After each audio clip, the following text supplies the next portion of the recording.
what would you say is your, educated guess, based on your expertise and your knowledge and all of that in terms of, the conflict in Ukraine will be resolved?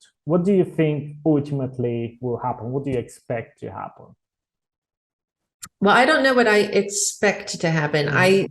I would say the only way that it can end is with Putin gone. Mhm. I don't see any other way Mhm. that it ends.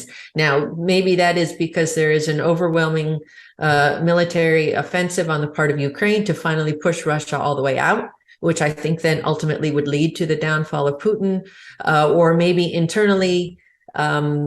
There's destabilization of his corrupt system and his support internally, that he gets taken out in Mhm. one form or another. I don't know what that looks like. Um, but I don't see Putin surviving this, and I don't see Russia surviving this. So either Russia will then become a pariah state, or it will disintegrate itself, and you'll have a number of places even within the current Russian Federation that will slowly pull off and do their own thing. But again, all of that I think is in our hands. I Mhm. think what we need to remember is that we in the West, meaning Europe Mhm. and North America and others, need to stay united in our Mhm. support for Mhm. Ukraine. Because my opinion, really, as goes Ukraine, so goes the world. So Mhm. if we prove Putin right, that Mhm. we are so disunified and so prepared to sell our democratic soul for short-term gain for cheap energy or whatever else, Yeah. or to offer services to launder oligarchs' money, or Yeah. whatever. Then we prove Putin right, that Mhm. yes, he was able to destabilize us. Our values are not that important. And then that's it. Yeah, democracy kind of sucked, and he was right. So that's up to us to make that decision. But if we decide no, democracy is better and more important than all of this, and we remain united, and we know and understand that we have to give this support to Ukraine in order to win, then Ukraine will win, and that will be the end of Putin. The other thing I think that's important to remember is what's happening in Ukraine is the kinetic part of the war. Yeah. But there's so much more that's actually going on, Yes. right? And Yeah. so there's a whole war going on in cyberspace that Mhm. you and I are not at all a part of, or we don't Yeah. see. Yeah. Um, there's the intelligence war, there's the diplomatic war, there's the economic war. All of these things are taking place at the same time.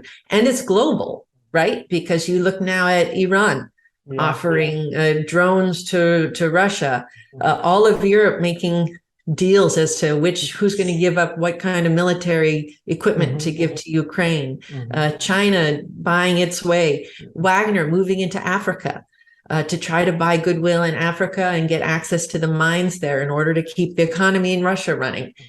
It's global. And so there's so much more that's going on. So really, to me, Ukraine is the center of this, but it has global consequences. So Absolutely. what happens in Ukraine will affect what happens in the rest of the world. Absolutely. Absolutely. That's such a great summary. And you know, I would love to, you hear your thoughts on that because, most of the people based in the US that I know and I've been in touch with, they're not strongly political. They're not, aware with the global situation in details. So, I'd love to hear your opinion on that. As we touched previously, obviously there is, a big portion of the cyber war that you referred to was, through media spreading agendas and trying to affect people's opinion on, on both the sides in the conflict. Would you say that there are attempts from the Russian side of things to try to influence American citizens and people in the US through media, through spreading messages through digitally or whatever the case might be, or they're realizing that this wouldn't be possible essentially? So I'm not sure I understand the question. Is Russia running some sort of influence campaign to Exactly, try yes. to get Yes. Americans and Europeans on Russia's side? Yes. That's Yes. yeah. Yeah, absolutely. Mhm. Yes, that's absolutely happening. And that's either done directly through overt Russian accounts and Russian media, but it's also then done through proxies. One of the things we've seen a lot with Russian operations is, that they get proxies, they get a face in front, right? So so that the message isn't coming from a Russian, it's coming from a local person, right? So Victor in Trouble, that I actually play out exactly how this works. So the idea is we're going to recruit somebody in Italy, to an academic, a think tank, or a journalist, to present our Russian talking points, our Russian narrative.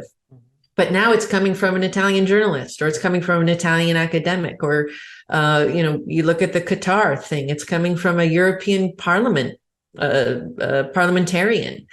So this is what they do. They recruit people, they get a front, they get a proxy in front, so that the face that's giving you this narrative is like yours. It's somebody from your own country, or your own tribe, or your own place. And that gives them that deniability. But absolutely, it's going on. We also know that Russia has been running a lot of these campaigns for its domestic audience. So, domestically in Russia, they're receiving very different news about what's happening on the ground in Ukraine. And that's for domestic reasons, and to maintain power and placate people at home. Yeah, it's absolutely ridiculous because, over here in Europe in general as well, obviously we have, connected, I would say, the ability to see, information directly coming from Russia, Russian channels, Russian newspapers, authors, whatever the case might be.